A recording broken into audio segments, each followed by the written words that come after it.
इस मूवी का नाम है द कर्स ऑफ ब्रिज होलो 2022। तो फिल्म की शुरुआत होती है एक फैमिली को दिखाने से, जिनमें 3 लोग थे। एक लड़की जिसका नाम था सिडनी, वो और उसके माँ बाप। ये लोग अपने शहर को छोड़कर एक टाउन में शिफ्ट होने के लिए जा रहे थे। मतलब अब की बात वो वही रहेंगे। इस टाउन का नाम था ब्रिज होलो। अब इस बात से उसके माँ बाप तो खुश थे, मगर सिडनी खुश नहीं थी, क्योंकि वो अपने शहर को छोड़ना नहीं चाहती थी। तो इस बात को लेकर पूरे रास्ते उसकी अपने माँ बाप से बहस होती रहती है। मगर जैसे ही लोग उस टाउन में आए, सिडनी वहाँ के माहौल को देखकर बहुत खुश हो जाती है, क्योंकि हेलोवीन करीब थी। तो टाउन के लोगों ने अपने घर के बाहर कोई न कोई सजावट कर रखी थी, जिनमें इंसान जैसे पुतले, ज़ॉम्बीज और अलग अलग चीजों की डेकोरेशन शामिल थी, जो बहुत ही अच्छी लग रही थी। हेलोवीन दरअसल एक ऐसा त्योहार है जिसमें लोग अलग अलग तरह की होलियां बनाकर फिरते हैं, मतलब अलग तरह के कपड़े और चेहरों पर मास्क लगाकर। साथ ही वो अपने घरों को भी सजाते हैं। इसके बाद ये लोग अपने घर पहुँचे, जहाँ आकर सिडनी अपने माँ बाप से पूछती है, क्या इस बार हम लोग मनाएंगे हेलोवीन? हम लोग सजाएंगे अपने घर को इन लोगों की ही तरह? जिस पर उसकी मॉम डैड मना कर देते हैं, ये कहकर कि नहीं, सामान शिफ्ट करने में हम मसरूफ होंगे, टाइम नहीं होगा हमारे पास। अब यहाँ असल बात ये थी कि सिडनी के डैड को हेलोवीन मनाना बिल्कुल भी पसंद नहीं था। वो ना खुद और ना ही अपने घर में किसी को भी त्योहार मनाने दिया करती थी। अब उसके डैड की मुलाकात अपने एक पड़ोसी से हुई, जो उसे कहता है, क्या तुम मेरी मदद कर दोगी हेलोवीन की सजावट में? मगर वो उसे साफ साफ मना करके अपनी फैमिली के साथ घर के अंदर आ जाते हैं। फिर रात को सिडनी की मॉम डैड दोनों घर में सामान लगा रहे थे। यहाँ उसके डैड पूरी फैमिली की एक तस्वीर को देखकर जज्बाती हो गई और अपनी वाइफ से कहते हैं कि सिडनी अब दिन ब दिन बदलती जा रही है, वो अब पहले जैसी नहीं रही। जो सुनकर उनकी वाइफ समझाती है, ओहो, बात दरअसल ये है कि हमारी बेटी सिडनी अब बड़ी हो रही है, तो जाहिर है इस वजह से उसके अंदर बदलाव आ रही है। तो भला वो पहले जैसी कैसे रह सकती है? अब आपको भी अपनी बेटी को थोड़ा वक्त देना चाहिए, उसे हमारी तवज्जो और थोड़ी सी आजादी की जरूरत है। अब उनकी ये बात सिडनी के डैड गौर से सुनने लगती है। अगले दिन ये पूरी फैमिली इस टाउन ब्रिज होलो का चक्कर लगाने के लिए अपनी गाड़ी लेकर निकल जाते हैं, जहाँ से भी लोग हेलोवीन की तैयारियों में लगे हुए थे। एक जगह जब ये रुकी थी तो इनकी मुलाकात टाउन की मेयर से भी होती है, जो इन्हें एक अजीब आदमी जैक की कहानी सुनाने लगती है। वो बताती है कि बहुत सालों पहले इस टाउन ब्रिज होलो में एक जैक नाम का आदमी रहा करता था। उसकी बदतमीजी और बेकार की हरकतों से तंग आकर टाउन वालों ने उसे रस्सी से लटकाकर मार दिया। मगर जब वो हेल यानी जहन्नुम में गया तो वहाँ के शैतान को उसके लिए बहुत बुरा लगा। वो उसकी मदद करना चाहता था, इसलिए उसने हेल की आग से जैक को एक पंपकिन बना कर दिया, जो कि जैक का घर है, मतलब कि वो उसमें ही कैद है। अब लोगों का मानना है कि एक न एक दिन जैक ब्रिज होलो में वापस जरूर आएगा, यहाँ के लोगों से अपना बदला लेने के लिए। अब ये कहानी सिडनी और उसकी मम को पसंद भी आती है और उन्हें ये सच्ची भी लगती है, मगर उसके डैड को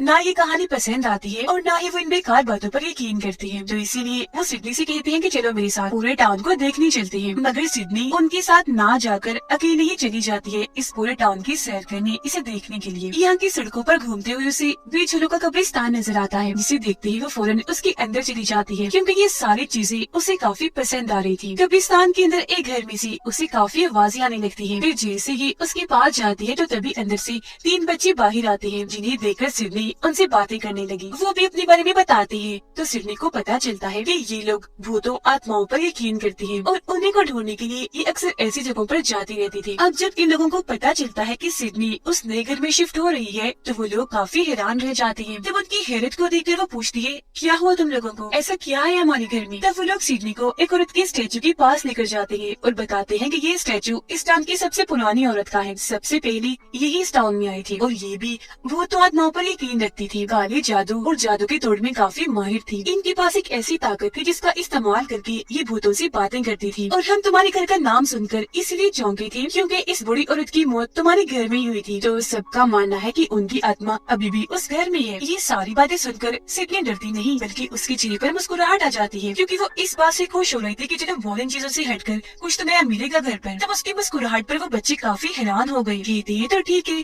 अगर तुम्हें डर नहीं लग रहा तो तुम उस औरत की आत्मा से बात करना। उनकी ये बात सुनकर सिडनी घर आकर एक काले जादू के बोर्ड के जरिए उस बूढ़ी औरत की आत्मा से बात करने की कोशिश करती है। जब फौरन ही उसके कमरे का दरवाजा अपने आप ही खुल गया, जिसे देख अब वो थोड़ा सा घबरा तो गई, मगर उठती है और अपने दरवाजे से बाहर आ गई। देखती है कि स्टोर रूम का दरवाजा भी अपने आप ही खुल रहा है। वो जैसे उसके अंदर गई तो उसे वहाँ एक एल्बम मिलता है, जिसमें बहुत सारी तस्वीरें थी। वो तस्वीरें देख रही थी कि तभी जोर से स्टोर रूम का दरवाजा अपने आप ही बंद हो जाता है। इससे सिडनी डर गई और हड़बड़ी में जैसे वो पीछे मुड़ी तो एक डंडा गिरने की वजह से वहाँ लकड़ी की एक दीवार थोड़ी सी टूट गई। उसके अंदर जब वो झांकती है तो उसी वहाँ कोई चीज दिखी, इसीलिए वो उस पूरी लकड़ी की दीवार को तोड़ देती है। देखती है कि अंदर लकड़ी का एक बॉक्स है, वो उसी वहाँ से निकाल कर बाहर ले आती है। इस बॉक्स पर कुछ लफ्ज और नंबर्स लिखे हुए थे। जैसे वो बॉक्स को खोलती है, इसके अंदर से एक पंपकिन निकलता है, जिसे देखकर सिडनी मुस्कुराने लगती है। शायद वो जैक वाली कहानी के बारे में सोच रही थी जो मेयर ने सुनाई थी, उससे भी तो शैतान ने पंपकिन बना कर दिया था। तो इसके बाद वो आकर ये सारी बात अपने मोम डैड को बताने लगती है, पर उसकी डैड हमेशा की तरह इन बातों का यकीन नहीं करती, उल्टा उसे ही डांट देती है। इस बात से गुस्सा होकर वो अपने कमरे में चली जाती है। उसके जाने के बाद सिडनी की मोम उसके डैड को बातें सुनाने लगती है कि वो बेटी है आपकी, ऐसी बात नहीं करनी चाहिए थी आपको, बहुत गलत बात है। अगले दिन उसके डैड इस टाउन के एक स्कूल में जाकर वहाँ के प्रिंसिपल से मिलते हैं, क्योंकि वो साइंस टीचर है और उन्हें वहाँ जॉब मिल गई थी। स्कूल उसके डैड को काफी पसंद आया, लैब भी उन्हें काफी अच्छी लगी, सिवाय स्केलेटन ढांचे के, क्योंकि जैसे वो उन पर गिरा उन्हें काफी डर लगने लगता है। अब ढांचा असली नहीं था, मगर वो बेहद ही डर गए थे। सीखने का भी इस स्कूल में दाखिला हो जाता है, जहाँ वो उन 3 बच्चों से मिलती है जो कब्रिस्तान में उससे मिली थी। सिडनी की उन तीनों से दोस्ती हो जाती है, इसलिए रात उसने जो जो किया और जो जो उसके साथ हुआ वो सब के बारे में उन तीनों को भी बता देती है। यानी उसका बूढ़ी औरत की आत्मा से बात करने की कोशिश करना, दरवाजा अपने आप ही खुलना, पंपकिन का मिलना वगैरह। अब यहाँ उनमें से लड़की सिडनी से कहती है कि आज रात हेलोवीन पार्टी होने वाली है, जिसमें टाउन के सभी लोग आएंगे, तो तुम भी आ जाओ ना हेलोवीन वाली होली में, बहुत मजा आएगा। जिस पर सिडनी ये कहकर मना कर देती है कि सॉरी मैं नहीं आ सकती, क्योंकि हेलोवीन के हिसाब से मेरे पास कोई कपड़े ही नहीं है, और वैसे भी मेरे डैड को हेलोवीन जरा भी पसंद नहीं है, ऐसे वो नाराज हो जाएंगे, मगर फिर भी मैं कोशिश करूंगी। फिर उसके डैड जब स्कूल से घर जाते हैं तो उन्हें एक पंपकिन टेबल पर पड़ा हुआ दिखता है, और साथ ही पीछे से सिडनी भी निकल कर आती है, जिसने हेलोवीन के कपड़े ही पहने हुए थे। मगर हेलोवीन ना पसंद होने की वजह से वो उस पर गुस्सा करने लगती है, लेकिन अपने डैड की बातों को नजरअंदाज करते हुए सिडनी पंपकिन में रखी हुई मोमबत्ती जला देती है, जिससे उसके अंदर लाल रंग की रोशनी दिखने लगती है। इस बात से गुस्सा होकर उसके डैड मोमबत्ती को बुझा देती है, मगर हेरे थोड़ी देर के बाद वो अपने आप ही दोबारा जल जाती है, और जब दोबारा उसकी डैड मोमबत्ती बुझाती है तो इस बार तो उनका हाथ ही जल जाता है। अब ऐसे ही 3 से 4 बार मोमबत्ती बुझाने के बाद अपने आप ही जल जाती है, जिस बात से गुस्सा होकर उसके डैड पंपकिन को डस्टबिन में डाल देते हैं। मगर फिर अचानक से वो डस्टबिन अपने आप ही हिलने लगती है, वो भी जोरों से, जिसे देखकर दोनों ही काफी डर गए। और फिर अचानक डस्टबिन में से एक लाल आंखों वाला चमगादड़ बाहर निकल कर आता है, चारों तरफ उड़कर उन्हें डराने लगता है। काफी तेजी से उड़ रहा था वो। तब उसे भगाने के चक्कर में सिडनी के डैड घर का बहुत सारा सामान ही तोड़ देते हैं, मगर वो तो भागने का नाम ही नहीं ले रहा था। वो उल्टा होकर अपनी डरावनी आंखें दिखाकर उन्हें ही डरा देता है, और फिर खुद ही एक खिड़की को तोड़कर वहाँ से बाहर निकल जाता है। जिसके बाद सिडनी खिड़की के जरिए बाहर उस चमगादड़ को देखती है, जो सामने वाले घर की सजावट के पास जाता है, यानी वहाँ जो पुतले बने हुए थे उनके पास, और हैरत वो उन सारी की सारी डेकोरेशन के अंदर जान डाल देता है। जिसके बाद न सिर्फ उस घर की बल्कि सभी घरों की डेकोरेशन सजावट जिंदा हो जाती है, और फिर सिडनी बाहर जाकर देखने का फैसला करती है, मगर उसकी डैड उसे मना कर देती है। वो फिर अपनी मोम को कॉल करती है, जो उस हेलोवीन पार्टी में गई हुई थी, क्योंकि उन्होंने वहाँ खाने का स्टॉल लगाया हुआ था। सिडनी अपनी मोम को कहती है, डैड मुझे बाहर नहीं जाने दे रही, आप मुझे बताएं मैं बाहर जाऊँ? जिस पर उसकी मोम कहती है कि हाँ बेटा जाओ, लेकिन अपने डैड के साथ। अब हम बाहर का खौफनाक नजारा देखते हैं, जहाँ टाउन की सभी डेकोरेशंस जिंदा हो रही है, जिनमें इंसानों के पुतले, भूत, ज़ॉम्बीज़, ढांचे शामिल थे। साथ ही वो बहुत ही खौफनाक दिख रहे थे, क्योंकि उनकी आंखें लाल थी। सिडनी और उसके डैड जब घर से बाहर आते हैं तो अपनी आंखों से एक खौफनाक नजारा देख लेते हैं कि उनके एक पड़ोसी की सारी ज़ॉम्बीज़ की डेकोरेशन जिंदा हो गई है और उन पर हमला कर देती है। तो वो गन अंदर से लाकर उन पर गोलियां चला उन्हें मार रही थी। जिसके बाद सिडनी भी उनकी मदद करने के लिए एक बेलचा उठाती है और एक एक करके सभी ज़ॉम्बीज़ को मारने लगती है। ऐसे करते करते वो सारे ज़ॉम्बीज़ को मार डालती है। अब जब ये लोग अपने पड़ोसी से बात करते हैं तो वो बताता है कि शायद यहाँ कोई आत्मा आ गई है जो बहुत ही खतरनाक है। मुझे लगता है कि जरूर ये जैक की है, और इस सब में उस बूढ़ी औरत यानी जो काले जादू की माहिर औरत है उसकी बेटी हमारी मदद कर सकती है, क्योंकि वो अभी भी जिंदा है। ये सुनकर सिडनी अपने डैड को काफी मनाती है। आखिरकार जब उसके डैड माने तो ये बूढ़ी औरत की बेटी से मिलने उसके घर पर चली जाती है। तब यहाँ बूढ़ी औरत की बेटी, जो खुद भी काफी बूढ़ी हो गई थी, अपने बचपन की कहानी सुनाती है कि क्योंकि मेरी मोम काले जादू पर काफी यकीन रखती थी, इसीलिए एक दिन उन्होंने अपने साथियों के साथ मिलकर ये फैसला किया कि वो एक रिचुअल, एक काला जादू करके उस आदमी जेल के कर्स यानी उसके श्राप को हमेशा के लिए खत्म कर देंगे, क्योंकि हेल में जाने के बाद वो काफी खतरनाक हो गया और जब भी वो लौटा काफी तबाही मचाएगा। जहाँ पर तभी उन लोगों को रिचुअल के दौरान पता चला कि जैक तो हमेशा के लिए इस दुनिया में भी रह सकता है, अगर वो हेलोवीन की रात 12 बजे अपनी आत्मा को किसी और की आत्मा से बदलकर हेल में भेज दे, यानी अपने बजाय वो किसी और की आत्मा का इस्तेमाल करे, जिसका मतलब साफ था कि अगर वो इस दुनिया में आ गया तो तबाही मचा देगा। मगर फिर मेरी मॉम ने किसी तरह रिचुअल करके जैक की आत्मा को उसके पंपकिन में कैद कर दिया, यानी वो पंपकिन जो हेल के शैतान ने उसे दिया था। और सिडनी,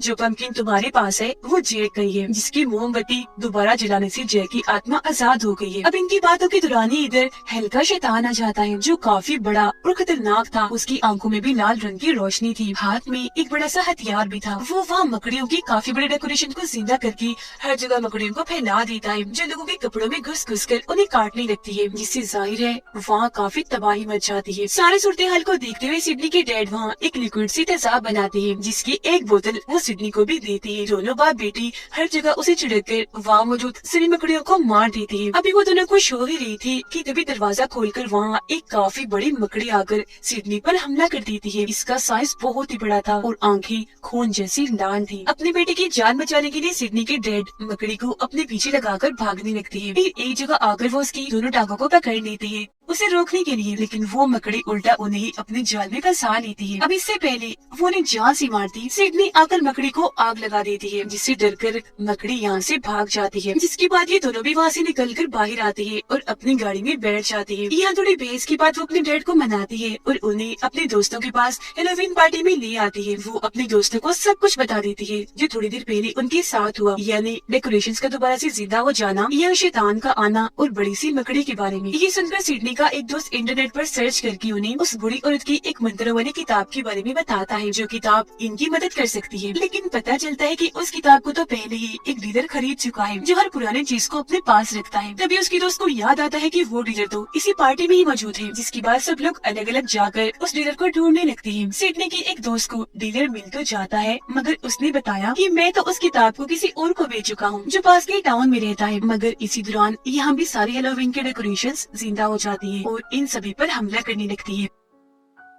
ये लोग अपनी जान बचाने के लिए वहाँ से भागते हैं, क्योंकि जोकर की डेकोरेशंस इनके पीछे पड़ी हुई थी। एक जोकर सिडनी के डैड के पीछे पड़ जाता है और लगातार उन पर हमला करता जा रहा था, मगर हर बार वो बच रहे थे। फिर अब ये सारे लोग एक जगह पर मिलते हैं और साथ वाले टाउन में जाने का फैसला करते हैं, जहाँ डीलर से किताब खरीदने वाला रहता है। ये लोग फिर जैसी तैसी उस टाउन में पहुँच जाते हैं। जब ये लोग उस आदमी के घर पहुँचे तो पता चला कि वो और कोई नहीं बल्कि ब्रिज होलो स्कूल का प्रिंसिपल है। फिर जब ये सारे उनसे किताब के बारे में पूछते हैं तो वो उन्हें किताब भी दिखाता है और इसे इस्तेमाल करने का तरीका भी बताता है, मगर साथ ही वो ये भी कह रही थी कि अगर तुम इस किताब का इस्तेमाल करके जैक की आत्मा को भगाना चाहते हो तो तुम्हें इसके साथ ही बूढ़ी औरत की आत्मा को भी बुलाना होगा। अब इनकी बातों के दौरान ही घर के सारे ढांचे जिंदा हो जाते हैं, जो हेलोवीन की डेकोरेशन थी। खिड़कियां तोड़कर अंदर आने लगती है और इन सभी पर हमला कर देती है। तब ये जैसी तैसी उनसे बचते हुए भागे घर के बेसमेंट में आ जाती है। वो किताब सिडनी के हाथ में थी और जब वो बेसमेंट की तरफ जा रही थी तो एक ढांचा उस पर हमला कर देता है, जिससे वो गिर गई और किताब भी उसके हाथ से छूट चुकी थी। फिर वो बेसमेंट में आकर अपने डैड को इन सभी ढांचों से लड़ने का कहती है। तब यहाँ उसकी डैड की बचपन की बातों से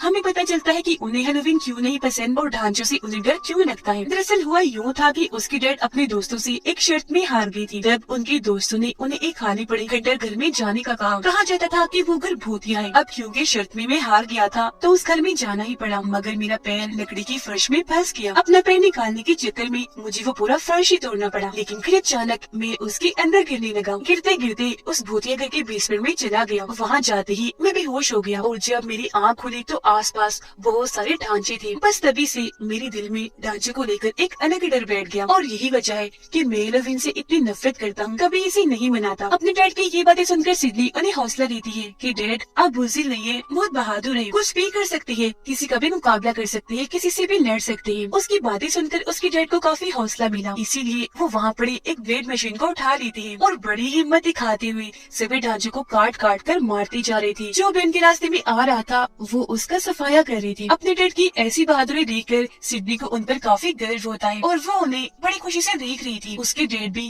काफी पुरसकून नजर आ रही थी। ऐसा करके उन्हें बहुत सुकून मिल रहा था। उनके चेहरे पर भी एक अलग ही खुशी थी। फिर ये सब खत्म करने के बाद जब ये लोग बाहर आए तो देखते हैं कि हेलोवीन की सारी डेकोरेशंस वहाँ से गायब हो चुकी है, क्योंकि जाहिर है वो सारे जिंदा हो गई थी और पूरे ही टाउन टाउन में फैल गई थी। ये देखकर सिडनी फौरन समझ जाती है कि जरूर उन सबको जैक की आत्मा ने ही जिंदा किया होगा, जिसके बाद उन सबको उसने जरूर हेलोवीन की पार्टी में भेजा होगा। इसीलिए सारे लोग भी जल्दी से भागकर उस पार्टी में आने लगते हैं। रास्ते में सिडनी इनसे कहती है कि ऐसे तो वहाँ पहुँचने में काफी टाइम लग जाएगा, हम ऐसा करते हैं कब्रिस्तान से होकर गुजरते हैं क्योंकि यहाँ से रास्ता हमें कम पड़ेगा। अब ये लोग उसकी बात मानकर कब्रिस्तान में घुस जाती है। सिडनी जो कि पहले ही गहरी सोच में थी, वो सबको रोक लेती है और अपने डैड की तरफ देखते हुए कहती है कि जैक को पूरी तरह खत्म करने के लिए हमें उस बूढ़ी औरत की भी जरूरत पड़ेगी, और क्योंकि सारे टाउन वाले और मेरी मोम की जान को खतरा है तो हमें अभी बूढ़ी औरत की आत्मा से बात करनी होगी। सिडनी की बात उसके डैड भी मान गए और अब सारे लोग बूढ़ी औरत की कब्र पर आ जाते हैं। वहाँ ये सारे एक दूसरे का हाथ पकड़कर बूढ़ी औरत की आत्मा से बात करने की कोशिश करते हैं, और क्योंकि प्रिंसिपल भी इनके साथ था जो थोड़ी बहुत मंत्र जानता था, इसीलिए ये उसकी आत्मा को बुलाने में कामयाब हो जाती है। मगर इधर आने के बाद वो सिडनी के डैड में चली जाती है, उनके अंदर जाकर सबसे बातें करने लगती है। यहाँ सिडनी उसे बताती है कि मुझसे एक गलती हो गई है, मुझसे जैक आजाद हो गया है। जो सुनकर पहले वो काफी गुस्सा हो जाती है, मगर फिर वो जैक को भगाने के लिए उन्हें एक खास किस्म का मंत्र बताती है, जिसके बाद वो सिडनी के डैड के अंदर से निकलकर वापस अपनी कब्र में आ जाती है और उसके डैड भी नॉर्मल हो जाते हैं।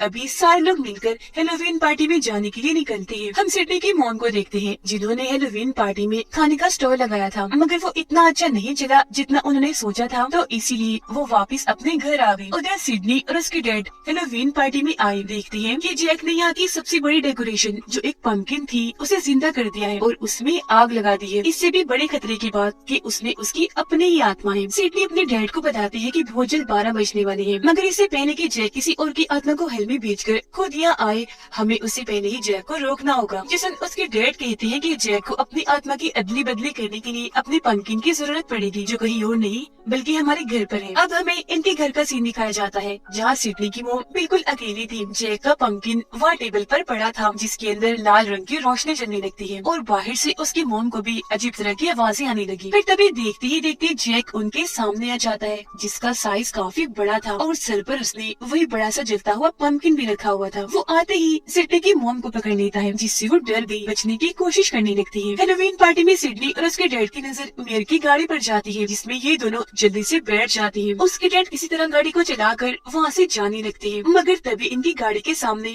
जैक की आर्मी आकर खड़ी हो गई, जो काफी भयानक दिख रही थी। उन्हें देखकर सिडनी के डैड को गुस्सा आ गया, इसीलिए वो गाड़ी फुल स्पीड में चलाकर उनके बीच से ही निकलने लगती है। जो भी सामने आ रहा था वो गाड़ी उनके ऊपर चढ़ाकर उन्हें कुचलती जा रही थी और फिर आखिरकार यहाँ से बाहर निकल ही आती है। रास्ते में उस बड़ी सी मकड़ी को भी अपनी गाड़ी से कुचलकर उसका काम तमाम कर देते हैं। घर आकर देखते हैं कि सिडनी की मोम को जैक ने पकड़ा हुआ है। सिडनी यहाँ अपनी मोम को बचाना चाहती थी, तब उसके डैड उसे रोककर खुद ही जैक से लड़ने लगते हैं। वो सिडनी की मोम का हाथ पकड़ लेती है, क्योंकि दूसरी तरफ से जैक ने उन्हें पकड़ा हुआ था, जो हेल का रास्ता खोलकर उन्हें वहाँ भेजने लगा था। अब सिडनी के डैड को बूढ़ी औरत के बताए हुए मंत्र याद थे, क्योंकि जैसा कि हम जानते हैं मंत्र बताते हुए वो उसके अंदर ही थी, जिस वजह से वो मंत्र उसके दिमाग में ही रह गई। वो सिडनी की मोम को अपनी तरफ खींचते हुए जोर जोर से वो मंत्र पढ़ने लगती है। उधर जैक की पूरी आर्मी भी हेलोवीन पार्टी की तरफ बढ़ने लगती है, जिनसे लड़ने के लिए टाउन के सभी लोग अपने अपने हथियार लेकर तैयार थे। अब आखिरकार सिडनी के डैड जैसे तैसे उन मंत्रों को पूरा कर ही देते हैं, जिससे जैक की आत्मा दोबारा से जाकर उस पंपकिन में कैद हो जाती है। फौरन ही सिडनी उस पंपकिन की मोमबत्ती बुझा देती है, जिससे जैक कैद हो गया। अब जैक के कैद होते ही उसकी आर्मी जो हेलोवीन की डेकोरेशन थी वो अपनी असली हालत में वापिस आ जाती है। सब कुछ बिल्कुल ठीक पहले जैसा हो जाता है। अगले दिन सिडनी और उसके डैड दोबारा से जैक वाले पंपकिन को उस स्टोर रूम में बंद करने के लिए आते हैं। वो उसे उसी बॉक्स में रख देती है। उसके डैड उस पर एक तेज केमिकल डाल देते हैं ताकि उस मोमबत्ती को दोबारा से कोई भी ना जला पाए। सिडनी उसे ताला लगा देती है। यहाँ हम दोनों बाप बेटी को काफी खुश देखते हैं, क्योंकि उनका रिश्ता अब अच्छा हो गया था, जो पहले नहीं था। खुशी में उसके डैड गाना गाने लगते हैं। ये फिल्म इधर ही खत्म हो जाती है।